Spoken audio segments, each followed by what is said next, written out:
आप सोचिए बहुत साल मेहनत करने के बाद फाइनली जो आपने सपना देखा था एक गाड़ी खरीदने का वो कंप्लीट हो चुका है। आप एक नई गाड़ी खरीद लेते हो। आप शोरूम में खड़े हो, आपके घर वाले आपके साथ बहुत ही खुश है। गाड़ी को रिबन लगी है, फूलों की माला लगी है। आपने अपने दोस्तों को, रिश्तेदारों को, सबको बता दिया कि आपने गाड़ी ले ली है।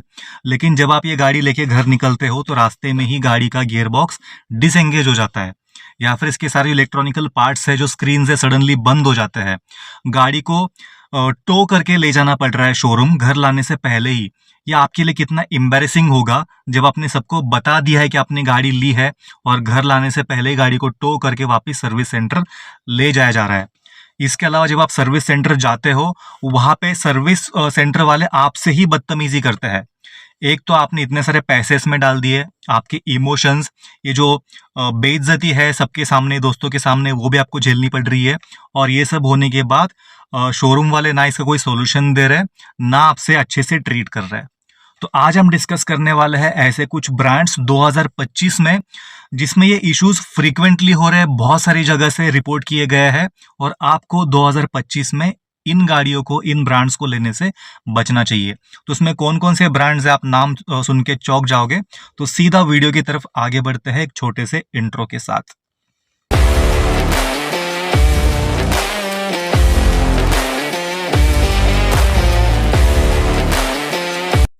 वीडियो में आगे बढ़ने से पहले मैं मेरे हर एक वीडियो में कहता हूँ, हमने एक इनिशिएटिव लिया है जहाँ पे किसी परिवार को अगर एजुकेशन के लिए, बुक्स खरीदने के लिए, स्कूल यूनिफॉर्म के लिए अगर कुछ फाइनेंशियल हेल्प की ज़रूरत है, या फिर किसी के मेडिसिन के लिए, मेडिकल हेल्प के लिए कुछ फाइनेंशियल हेल्प की ज़रूरत है, तो हमने इनिशिएटिव लिया है। आप ऐसे परिवार का डिटेल हमें ईमेल कर सकते हो। हम हमारे एंड से ऐसे परिवारों को फाइनेंशियल हेल्प करने की कोशिश ज़रूर करेंगे जितना हो सके।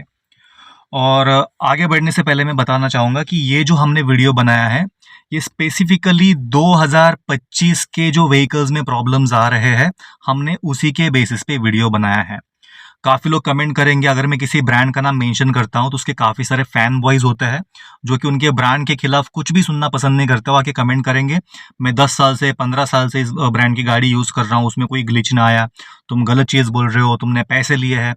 मैं सिर्फ 2025 में जिन ब्रांड्स में maximum glitches, maximum problem report किए गए हैं, उस डेटा के आधार पर हमने लिस्ट बनाई है। तो आप कभी कभी ब्लाइंड फॉलोअर होने की जगह थोड़ा बहुत ग्राउंड रियलिटी समझ के अगर डील करेंगे तो आपके लिए ही आसानी होगी। दूसरी चीज, आपकी एक गाड़ी उस पूरे गाड़ी को, उस पूरे ब्रांड को रिप्रेजेंट नहीं करती है। ये जो इश्यूज है ये सारे गाड़ियों में नहीं आती है, ये मोस्ट ऑफ द गाड़ियों में आते हैं। अगर मैं किसी ब्रांड का एग्जांपल ले लूं, जिस गाड़ी में 10 में से अगर 2 गाड़ी में इशू आता है तो 2 लोग उस प्रॉब्लम को फ्रीक्वेंटली फेस कर रहे हैं। हो सकता है आप उस 2 में ना हो, आप रिमेनिंग 8 में हो, इसलिए आपको अच्छा लग रहा है, लेकिन ये इशू आप बिल्कुल डिनाई नहीं कर सकते हो। ये इश्यूज फ्रीक्वेंटली हर 10 में से 2 गाड़ियों में आ रहे हैं। उसी बेसिस पे हमने ये डेटा बनाया है। तो सीधा आगे जाके हम चेक करते हैं इसमें कौन कौन से ब्रांड्स हैं। अगर आपको वीडियो में जरा भी आगे जाके वैल्यू मिले तो प्लीज चैनल को सब्सक्राइब कर दीजिएगा। आपके लिए बिल्कुल फ्री ऑफ कॉस्ट है, लेकिन आपके लिए ऐसे कंटेंट बनाने में और आपके बाइंग डिसीजन को आसान करने में हमारे वीडियोस आपकी हमेशा हेल्प करेंगे। तो सीधा आगे बढ़ते हैं। इसमें हमने सबसे पहले क्या क्या कंसिडर किया है, कौन कौन से इश्यूज हमने यहाँ पे कंसिडर किए हैं। तो सबसे पहली चीज, इसमें पीडीआई के वक्त आप गाड़ी लेने से पहले जो इंस्पेक्शन करते हो, गाड़ी का प्री डिलीवरी इंस्पेक्शन करते हो, जिसको हम पीडीआई कहते हैं, उसमें मैक्सिमम इश्यूज कौन कौन से ब्रांड्स में रिपोर्ट किए गए हैं, जिसमें पैनल गैप्स आते हैं, इलेक्ट्रिकल इश्यूज आते हैं, कुछ चीज़ें ठीक से काम नहीं करती है, कुछ रीपेंटेड पैनल्स होते हैं, कुछ रिपेयर की गई गाड़ी होती है, कुछ ऑलरेडी रजिस्टर्ड गाड़ी होती है, आप लेने के बाद आपको समझता है गाड़ी ऑलरेडी किसी और को बेची गई थी। तो ये सब चीज़ें होती है। तो हमने सबसे पहले वो यहाँ पे कंसिडर किया है, ऐसा कौन सा ब्रांड मैक्सिमम करता है। उसके अलावा मैन्युफैक्चरिंग डिफेक्ट्स मोस्टली कौन से गाड़ियों में पाए जा रहे हैं 2025 में। मैं सिर्फ 2025 की बात कर रहा हूँ। उसके अलावा most of the unresolved issues, जब मैं 25 कहता हूँ तो मैं 2024-25 के डेटा, एक साल के डेटा के बेसिस पे मैं कह रहा हूँ। तो आपने 25 में कौन सी गाड़ी लेने से बचना चाहिए, ये इसका सारांश है। Most of the unresolved issues तो हर गाड़ी में आते हैं, लेकिन उसको कितने हद तक सॉल्व किए गए हैं और क्या ये इशू आज भी अनरिजॉल्व है, तो हमने वो भी यहाँ पे कंसिडर किया है। उसके अलावा सर्विस सेंटर का जो स्किल सेट है, हम कोई भी इशू लेके जाते हैं उसको रिजॉल्व करने में वो सर्विस सेंटर कितना केपेबल है, उसके ब्रांड के जो सर्विस सेंटर में जो लोग हैं, जो वर्कर्स है, वो कितने केपेबल है उस इशू को हैंडल करने के लिए। उसके अलावा सर्विस सेंटर का बिहेवियर और ओवरऑल एक्सपीरियंस कैसा है, वो भी हमने यहाँ पे कंसिडर किया गया है। इसके अलावा सर्विस नेटवर्क कितना अच्छा है, वो भी कंसिडर किया गया है। और गाड़ी लेने के बाद जो आपका आफ्टर सेल सपोर्ट है वो कैसा है, ये सारे पैरामीटर्स के बेसिस पे हमने कुछ ब्रांड्स यहाँ पे निकाले हैं जिसमें ये इश्यूज फ्रीक्वेंटली पाए गए हैं। तो सबसे पहले हम देखते हैं कि सबसे नीचे 5 नंबर पे हम केवल यहाँ पे 5 ब्रांड एक्सप्लेन करेंगे जो कि आपको 2025 में लेने से बचना चाहिए। तो इसमें सबसे पहला आता है निसान। अब देखिए, मैं जिस ब्रांड का नाम कह रहा हूं, इन गाड़ियों में मेजोरिटी ऑफ द व्हीकल्स में इशू आता है। हो सकता है आपके सिटी में इसका सर्विस नेटवर्क अच्छा हो, जो आपके सिटी में इन ब्रांड को जो लोग मैनेज कर रहे हैं वो अच्छा हो, तो आपके साथ एक्सपीरियंस अच्छा रहा हो। लेकिन एज अ होल पूरे इंडिया में जहाँ पे मैक्सिमम इश्यूज आती है, मैं वो यहाँ पे कह रहा हूँ। तो निसान यहाँ पे 5 नंबर पे आता है। जो सबसे खराब ब्रांड है हम सबसे आखिर में डिस्कस करेंगे। तो निसान में देखिए प्रॉब्लम क्या है, एक तो इसमें पुअर प्लास्टिक क्वालिटी, इनकी वजह से देखा जाए तो एक ही कार मेजोरिटी चलती है, मैग्नाइट, तो इसमें बहुत ये इश्यूज रिपोर्ट किए गए पुअर प्लास्टिक क्वालिटी को लेके। इसके बाद फ्रीक्वेंट पार्ट फेलियर को लेके भी बहुत सारे ओनर्स ने रिपोर्ट किया है। इसके अलावा जो फेलियर रिपोर्ट किए गए हैं उसके पार्ट्स आने में काफ़ी डिले होते हैं, तो पार्ट डिले का भी इशू है। काफ़ी दिनों तक गाड़ी को सर्विस सेंटर में रखा जाता है, इमरजेंसी में आप अपनी ही गाड़ी को यूज़ नहीं कर सकते हो, ये भी दिक्कत है। इसके अलावा इनका जो सर्विस नेटवर्क है, one of the weakest service network है इंडिया में। आप इंडिया के हर जगह इसकी सर्विस नहीं करा सकते हो इमरजेंसी में, ये भी आपको कंसिडर करना चाहिए। और इनके पास ऑफरिंग में अगर देखा जाए, टेक्निकली सिर्फ ये मैग्नाइट ही ऑफर कर रहे हैं, जो कि बहुत आउटडेटेड लगती है। आज के समय में ये 5 साल पुरानी गाड़ी लग रही है। तो ये सब भी आपको चीज़ें कंसिडर करनी चाहिए। इसका फ्यूचर बहुत ही अनसर्टन है इंडिया में, तो आपने निसान 2025 में लेना हमारे हिसाब से अवॉइड करना चाहिए। उसके बाद 4 नंबर पे इसी की सिबलिंग आती है जो कि है रेनो। इसकी कंडीशन निसान से थोड़ी बेहतर है लेकिन काफ़ी अच्छी भी नहीं है, तो इसको भी हमने डाला है worst vehicles to consider in 2025 में। तो इसमें देखिए इसका भी सर्विस बहुत ही इनकंसिस्टेंट पाया गया है मेजोरिटी ओनर के साथ। इसके मटेरियल्स बहुत ही लो ग्रेड पाया गया है, और इसकी लॉन्ग टर्म ड्यूरेबिलिटी को लेके हमेशा सवाल उठा है। और इसके भी ऑफरिंग्स में ज़्यादा कुछ व्हीकल है नहीं, इसकी स्ट्रैटेजीज भी क्या है कुछ क्लैरिटी है नहीं। तो आपको 2025 में रेनो भी लेने से बचना चाहिए और आपको दूसरे ऑप्शंस की तरफ जाना चाहिए। इसके बाद 3 नंबर पे एक ऐसा ब्रांड आता है जो कि मेरा पर्सनल फेवरेट है, पहले भी था आगे भी रहेगा, लेकिन अनफॉर्चुनेटली ये अपने जो भी इश्यूज है उसको रिजॉल्व कर नहीं पा रहे और इसका रेपुटेशन काफ़ी ख़राब हो चुका है। और ये बहुत ही शॉकिंग नेम है, मैं चाहता नहीं था कि ये ब्रांड कभी इस लिस्ट में आए, लेकिन ये आ चुका है। ये है महिंद्रा एंड महिंद्रा। ये देखिए महिंद्रा इंडिया में बेहतरीन व्हीकल्स बना रहे हैं, मिडिल क्लास को अच्छे से समझ रहे हैं और कम से कम रेट में मिडिल क्लास को ज़्यादा से ज़्यादा देने की कोशिश कर रहे हैं। लेकिन महिंद्रा फेल कहाँ पे हो रहा है, ये जितने फीचर्स गाड़ी में दे रहे हैं, जितने एडवांस टेक्नोलॉजी दे रहे हैं, उतना इनका जो टेक्निकल स्टाफ है वो स्किल्ड नहीं है ऐसे इश्यूज को हैंडल करने के लिए। दूसरा, इनकी क्यूसी भी प्रॉपरली होती नहीं है, इनके क्वालिटी चेक को लेके बहुत सारे सवाल है। तो ये देते तो बहुत कुछ है लेकिन उसका प्रॉपर क्वालिटी चेक होता नहीं है, और बाद में जो ग्लिचेस आता है उसको हैंडल करने के लिए इनके पास टेक्निकल टीम भी इतनी केपेबल है नहीं।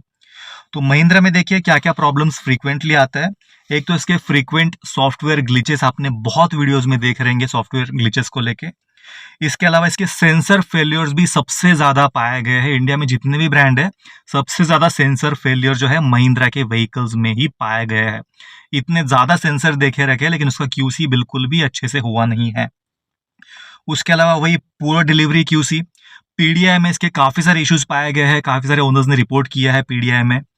इसके अलावा इसमें डीलरशिप बिहेवियर का भी काफ़ी सिटीज़ में अच्छा नहीं है, बदतमीजी करते हैं, गुंडागर्दी पे आ जाते हैं, ये सब भी नोटिफाई किया गया है। उसको लेके भी काफ़ी सारे वीडियोस आपको यूट्यूब में मिलेंगे।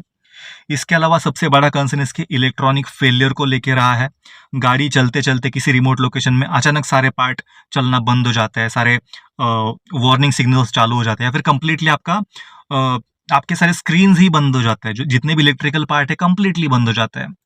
ये सारे इश्यूज भी है। और इनके स्कॉर्पियो एन में खास करके एक्सेल और सस्पेंशन इश्यूज, मैकेनिकल इश्यूज काफ़ी ज़्यादा पाए गए हैं, जो कि आज तक अनरिजॉल्व्ड है। देखिए, इश्यू तो हर किसी गाड़ी में आता है, लेकिन उसको रिजॉल्व कितनी जल्दी किया जाता है, वो मैटर करता है। अगर इश्यू 1 साल बाद भी रिजॉल्व नहीं हो रहा है और डीलरशिप वाले भी इसको एक्नॉलेज करते नहीं है, बदतमीजी करते हैं, तो ऐसे ब्रांड्स लेने भी हमें बचना चाहिए। पर्सनल रिस्पेक्ट है महिंद्रा के लिए जितना ये ऑफर कर रहे हैं, लेकिन उनके क्यूसी के ऊपर, टेक्निकल टीम के ऊपर और उनके सर्विस सेंटर के बिहेवियर के ऊपर महिंद्रा को बहुत काम करना पड़ेगा।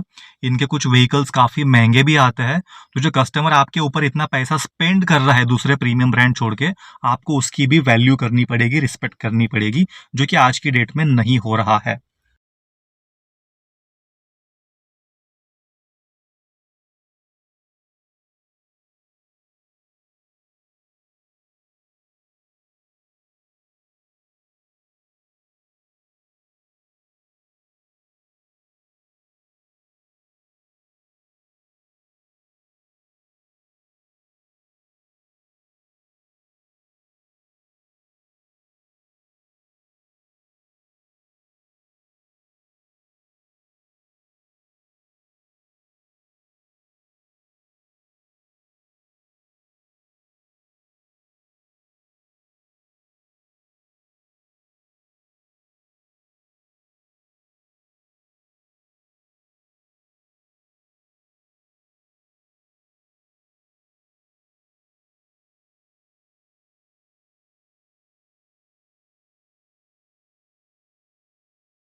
उसके बाद दूसरा एक ऐसा ही ब्रांड जिसके लिए बहुत ज़्यादा रिस्पेक्ट है हर एक हिंदुस्तानी के मन में, जो कि है टाटा मोटर्स। टाटा मोटर्स अगर देखा जाए तो इनके जो रिसेंट व्हीकल्स है, आप इसके अंदर बैठोगे तो आपको किसी प्रीमियम व्हीकल से भी ज़्यादा प्रीमियम इसमें फील होगा। जितने फीचर्स दे रहे हैं, जितनी हाई क्वालिटी इंटीरियर्स दे रहे हैं, जो ओवरऑल इनकी डिज़ाइनिंग है, बहुत कुछ ऑफर कर रहे हैं एक मिडिल क्लास के लिए। लेकिन इनका भी सेम इशू है जो कि महिंद्रा के साथ चल रहा है। लेकिन कस्टमर सर्विस में, मतलब खराब कस्टमर सर्विस में, ये महिंद्रा से भी 2 कदम आगे निकल चुके हैं पिछले 1 साल भर में। इनके गाड़ियों में भी फ्रीक्वेंट सॉफ्टवेयर बग्स पाए गए हैं। इसको भी ये बग्स के भी काफ़ी सारे वीडियो आपको ऑनलाइन मिल जाएंगे। काफ़ी सारे ओनर्स ने रिपोर्ट किए गए हैं। इसके बाद इलेक्ट्रिकल फेलियर्स इसमें महिंद्रा से भी ज़्यादा है, जहाँ पे पूरे गाड़ी के इलेक्ट्रिकल पार्ट कंप्लीटली रिप्लेस करना पड़ा है काफ़ी सारे व्हीकल्स में, और गाड़ी पूरी कंप्लीटली खराब करके रखी थी इनके स्टाफ ने, टेक्निकल टीम ने। 25-25, 30-30 लाख की गाड़ियों को पूरा बर्बाद करके रखा था, और उसके ऊपर कोई भी सोल्यूशन आज तक निकाला नहीं है। इसके अलावा पीडीआई में पैनल गैप्स जो है, ज़्यादातर ये टाटा के व्हीकल्स में ही पाए जाते हैं। पीडीआई में सबसे ज़्यादा डिफेक्ट्स भी टाटा के व्हीकल्स में ही पाए गए हैं।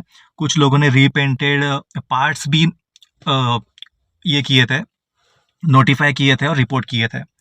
इसके अलावा सबसे बड़ा कंसर्न, नई कार में डिफेक्ट आता है, मतलब अब शोरूम से निकलते ही गाड़ी में डिफेक्ट आना, ये भी मैक्सिमम इंस्टेंसेस टाटा की गाड़ियों के साथ ही हुआ है। महिंद्रा और टाटा दोनों भी इस लिस्ट में है, लेकिन टाटा की गाड़ियां ज़्यादा पाई जाती है।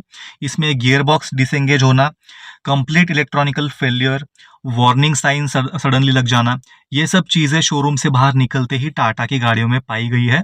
और मैक्सिमम जो शोरूम से निकलते ही टो करना पड़ा है और सर्विस सेंटर ले जाना पड़ा है, इसमें भी टाटा की गाड़ियां अव्वल नंबर पे पिछले 1 साल में आई है। महिंद्रा भी है, लेकिन टाटा इससे भी थोड़ी 2 स्टेप आगे निकल चुकी है। तो ये 2 ब्रांड्स आपको, जब तक इनका प्रॉपर क्यूसी नहीं होता है, एक प्रॉपर पीस ऑफ माइंड की ये अश्योरिटी नहीं देते, तब तक आपको ये 2 ब्रांड्स लेने से भी बचना चाहिए 2025 में।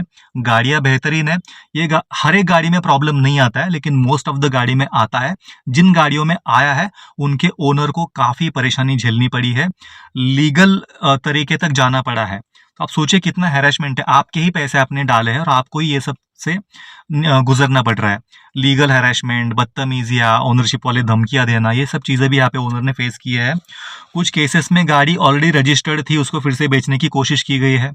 जो गाड़ी ऑलरेडी रिपेयर की गई है, रीपेंट की गई है, वो भी बेचने की कोशिश की है। तो थोड़ा सर्विस सेंटर के ट्रेनिंग की तरफ, उनके बिहेवियर की तरफ भी दोनों ब्रांड्स को देखने की जरूरत है, खास करके टाटा को। टाटा के फैंस आएंगे, गाली गलौज करेंगे, लेकिन आप थोड़ा ग्राउंड रियलिटी देखो, आपको ये सब इंस्टेंसेस काफ़ी ज़्यादा मिलेंगे। उसके बाद नंबर 1 पे मैं 2 गाड़ियों का नाम लूँगा जो कि आपको 2025 में लेने से बचना चाहिए। सबसे पहला है सिट्रोइन। सिट्रोइन में देखिए यार, ऑफ़र करने के लिए एक तो कुछ ख़ास है नहीं, ज़्यादा कुछ दे नहीं रहे, जितना दिया है उसमें भी ग्लिचेस आ रहे हैं और उसको रिज़ॉल्व करने के लिए इनके पास बहुत ही कम नेटवर्क है। मतलब आप गिने-चुने शहरों में ही इन गाड़ियों को ले सकते हो। उन शहरों से बाहर जाते हो, कुछ भी ग्लिच आता है, रिज़ॉल्व करने के लिए आपके पास कोई भी ऑप्शन नहीं है। अनसर्टेन फ्यूचर है। ये जस्ट इंडिया के लिए प्रीपेड नहीं है, तो आपको 2025 में थोड़ा रुकना चाहिए, थोड़ा आपको ऑब्जर्व करना चाहिए आगे कैसे परफॉर्म करती है, क्या क्या ऑफर करती है, कितने सर्विस सेंटर लाती है, उसके बाद ही हम इस गाड़ी को रिकमेंड कर सकते हैं। सेम सिचुएशन जीप की भी है। सिट्रोएन तो चलो अभी अभी आई है, लेकिन जीप काफ़ी सालों से ऑपरेट कर रही है इंडिया में, और ये सिर्फ 2 ही गाड़ियाँ ऑफर कर रही है, जिसमें एक तो मेरिडियन है, दूसरी जीप कंपास है। दोनों भी थोड़ी आउटडेटेड लगने लगी है, मेंटेन करने में काफ़ी हेवी है, मेंटेनेंस कॉस्ट ज़्यादा है, रीसेल वैल्यू इसकी कुछ भी नहीं है, रीसेल में गाड़ियाँ बेचना भी मुश्किल है, और 2 गाड़ियों के अलावा इनका कुछ आगे की स्ट्रैटेजी दिख भी नहीं रही है। इनके काफ़ी सारे डीलरशिप क्लोज हो रहे हैं, शट डाउन हो जा रहे हैं, तो इनके फ्यूचर को लेके भी काफ़ी यहाँ पे डाइसी सिचुएशन है। इनकी गाड़ियाँ महंगी भी आती है, तो इतना सारा पैसा जीप के ऊपर डालना 2025 में बिल्कुल भी वर्थ नहीं है, बहुत ही रिस्की है। तो ये कुछ गाड़ियाँ थी जो कि आपको कंप्लीटली अवॉइड करनी चाहिए 2025 में। टाटा महिंद्रा की गाड़ियाँ बहुत बेहतरीन है, लेकिन आज भी लेने से पहले एक बार डर लगता है कि यार जो गाड़ी मैंने ली है, सेम सिचुएशन मुझे तो नहीं झेलनी पड़ेगी। मोस्ट ऑफ द गाड़ी में प्रॉब्लम नहीं आती है। काफ़ी सारे ओनर्स बहुत ज़्यादा हैप्पी है, लेकिन जिन लोग के साथ इंस्टेंसेस हुए हैं वो बहुत ही ज़्यादा हॉरिबल है। इसके अलावा कुछ ऐसे ब्रांड्स भी हैं, अगर मैं आज से 2 साल पहले ये लिस्ट बनाता तो उन ब्रांड्स का नाम भी इस लिस्ट में होता, लेकिन इन्होंने अपने सर्विस में अच्छा खासा इम्प्रूवमेंट लाया है। और ख़ास करके देखिए, इश्यू इन ब्रांड्स में भी है, पहले भी थे, आज भी है, लेकिन इसको रिज़ॉल्व करने की कोशिश की है, प्रोएक्टिवली रिज़ॉल्व किया है, और सर्विस सेंटर से इसके ऊपर रिस्पॉन्स भी पॉजिटिव था। तो इसमें सबसे पहले देखिए, स्कोडा, वोक्सवैगन दोनों जर्मन ब्रांड्स हैं, सिबलिंग्स है, ट्विन्स है, जो भी आप कहो। इनमें स्टार्टिंग में ईपीसी इश्यूज, डीएसजी को लेके काफी सारे रिलायबिलिटी इश्यूज रिपोर्ट किए गए थे इनके पुरानी कार्स में, जो कि मिड 2023 के बाद जितनी भी गाड़ियां मैन्युफैक्चर हुई है, जो भी रिलायबिलिटी कंसर्न है, इसके ऊपर काफी इंप्रूवमेंट किया है। खास करके जब से इनका जो पुणे प्लांट में मैन्युफैक्चरिंग हो रही है, इन्होंने सारे इश्यूज को अच्छे से टैकल किया है। तो जो 2023 मिड के बाद जो गाड़ियां मैन्युफैक्चर हुई थी, खास करके 2024 में जो गाड़ियां मैन्युफैक्चर हुई थी, इसमें किसी भी गाड़ी में ईपीसी इशू पाया नहीं गया है, डीएसजी को लेके कोई प्रॉब्लम्स नहीं मिले हैं, और कोई ऐसा मेजर कंसर्न इन गाड़ियों को लेके रिपोर्ट नहीं किया गया है। एक दो कंसर्न्स रहेंगे, हर एक गाड़ी में आते हैं, लेकिन जितनी हॉरर स्टोरीज दूसरे ब्रांड्स की हमने सुनी है, उतनी इन गाड़ियों में 2024 के बाद नहीं आ रही है। तो 2025 में अगर आप टीयर 1 या फिर टीयर 2 सिटी में रहते हो, तो आप इन गाड़ियों की तरफ देख सकते हो। इनके सर्विस पैकेजेस अच्छे ऑफर किए जाते हैं, अच्छी वारंटी पैकेज ऑफर की जाती है, peace of mind, ownership experience के लिए। जो इनके पार्ट्स में डिले हो रहे थे, जब से इनका पुणे का प्लांट ऑपरेशनल है, काफ़ी सारा काम किया गया है, तो इनके पार्ट में जो डिले थे वो भी कम हो चुका है, टाइमली सर्विस हो जाती है गाड़ी। इसके अलावा क्वालिटी वाइज तो इनके इनमें कोई इशू था नहीं, ड्यूरेबिलिटी वाइज भी इशू था नहीं। इनका मेजर कंसर्न था पार्ट डिले, और पार्ट के कॉस्ट काफ़ी महंगे थे। कॉस्ट के ऊपर भी इन्होंने काफ़ी काम किया है, सर्विस कॉस्ट कम किया गया है, और एक ट्रांसपेरेंसी लाई है। आप इनकी वेबसाइट पे हर एक पार्ट का कॉस्ट दे सकते हो गाड़ी परचेस करने से पहले ही। तो अगर आप टीयर 1 टीयर 2 सिटी में रहते हो, तो ये गाड़ी आप कंसिडर कर सकते हो। अगर आप टीयर 3 सिटी में रहते हो, तो आपको आज भी इन गाड़ियों को लेने से बचना चाहिए, क्योंकि वहाँ पे इनका सर्विस नेटवर्क कम या फिर लिमिटेड है। उसके अलावा और एक ब्रांड है जो कि है एमजी। इनिशियली इसमें भी कुछ सॉफ्टवेयर बग्स पाए गए थे, ये भी गाड़ी बहुत ही एडवांस फीचर्स टेक्नोलॉजी दे रही थी, उसी हिसाब से इसमें थोड़े बहुत ग्लिचेस भी आ रहे थे, जिसको टाइमली रिजॉल्व किया गया है।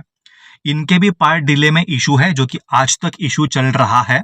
इतना मेजर कंसर्न नहीं है, आप अगर टाइम दे सकते हो, बेयर कर सकते हो, तो इसमें कोई ऐसा मेजर चैलेंज आपको नहीं आएगा। अगर आप ईवी लेने वाले हो, टीयर 1 टीयर 2 सिटी में रहते हो, तो आप एमजी को भी कंसिडर कर सकते हो। अगर आप टीयर 3 सिटी में रहते हो, अगर आप कोई आईसीई इंजन की कार लेना चाहते हो, तो आपको थोड़ा रिसर्च करके इन दो ब्रांड्स को लेना हम रिकमेंड करेंगे, लेकिन एज सच कोई बड़ा कंसर्न है नहीं। तो ये थी हमारी लिस्ट। तो ये थे कुछ ब्रांड्स जिनको हमें 2025 में परचेस करने से थोड़ा बचना चाहिए, थोड़ा रिसर्च करना चाहिए। और मैं ब्लाइंड फॉलोअर्स को, फैन बॉयज को एक ही चीज़ बोलना चाहूँगा। देखिए, आपने गाड़ी खरीदी है तो ऑब्वियसली आप उसे इमोशनली जुड़ जाते हो।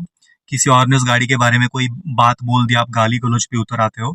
लेकिन आपको थोड़ा प्रैक्टिकली सोचना पड़ेगा। आप जितना उस ब्रांड के बारे में कंसर्न हो, वो ब्रांड्स आपको लेके उतने कंसर्न नहीं होते। आपके लिए, सॉरी, ब्रांड्स के लिए आप एक सिर्फ कस्टमर हो, आपको कोई एक्स्ट्रा डिस्काउंट नहीं मिलता है। तो ये फालतू में किसी ब्रांड को प्रमोट करना, हर एक कमेंट बॉक्स में गाली गलौज करना, मेरे पास गाड़ी है, ये गलत बोल रहा है, झूठ बोल रहा है, ऐसा नहीं होता है दोस्त। ये जो हमने डेटा बनाया है, बहुत रिसर्च करके मैक्सिमम ओनर्स के रिव्यूज को लेके हमने डेटा बनाया है। तो हमारा काम बनता है कि यार हम जो भी गाड़ी में पैसा डाल रहे हैं वहां से हमको अच्छे से अच्छा प्रोडक्ट मिले। अगर कोई कंपनी बदमाशी कर रही है, अच्छा प्रोडक्ट नहीं दे रही है, हम उसी कंपनी को एनकरेज करेंगे तो कल जाके हमारे साथ भी सेम इशू हो सकता है जो आज किसी और के साथ हो रहा है। तो जो भी गाड़ी गलत चीज बेच रही है, हमें आवाज उठानी चाहिए उन इश्यूज को रिजॉल्व करने के लिए, ताकि हमें अपने पैसे की पूरी वैल्यू मिले। हो सकता है आज आप कोई ब्रांड के पीछे फैन बने घूम रहे हो, कल वो ब्रांड बंद हो जाए, आपको किसी दूसरे ब्रांड की तरफ मूव होना पड़े, तो आपको पता होना चाहिए कौन से ब्रांड में क्या क्या दिक्कतें आ रही है। हम नहीं चाहते इंडिया में कोई भी ब्रांड बंद हो। एक हेल्दी कंपटीशन होना चाहिए और एक अच्छा प्रोडक्ट भी हमें एज अ कंज्यूमर मिलना चाहिए। बस यही इस वीडियो का इंटेंशन था। आपको ये वीडियो कैसे लगा प्लीज कमेंट करके बताइए। हम अगले पार्ट में दिखाने वाले हैं कि कौन से ब्रांड है जो कि जो मोस्ट रिलायबल ब्रांड्स है जो कि आपने 2025 में कंसिडर करना चाहिए। अगर आप वो वीडियो देखना चाहते हो तो प्लीज कमेंट करके बताइए। आपसे मिलता हूँ अगले वीडियो में। आपको थोड़ी भी वैल्यू मिली हो, प्लीज हमारे चैनल को सब्सक्राइब कीजिए, बिल्कुल फ्री ऑफ कॉस्ट है। तो आपसे अगले वीडियो में मिलता हूँ। तब तक के लिए अगर आप 4 व्हीलर ड्राइव करते हो तो सीट बेल्ट पहने बिना बिल्कुल भी गाड़ी बाहर मत निकालना। गाड़ी को ओवर स्पीड बिल्कुल भी मत करना। अगर आप 2 व्हीलर चलाते हो तो हेलमेट पहने बिना 2 व्हीलर बिल्कुल भी मत चलाना। आपसे अगले वीडियो में मिलेंगे, तब तक के लिए बाय बाय, ड्राइव सेफ।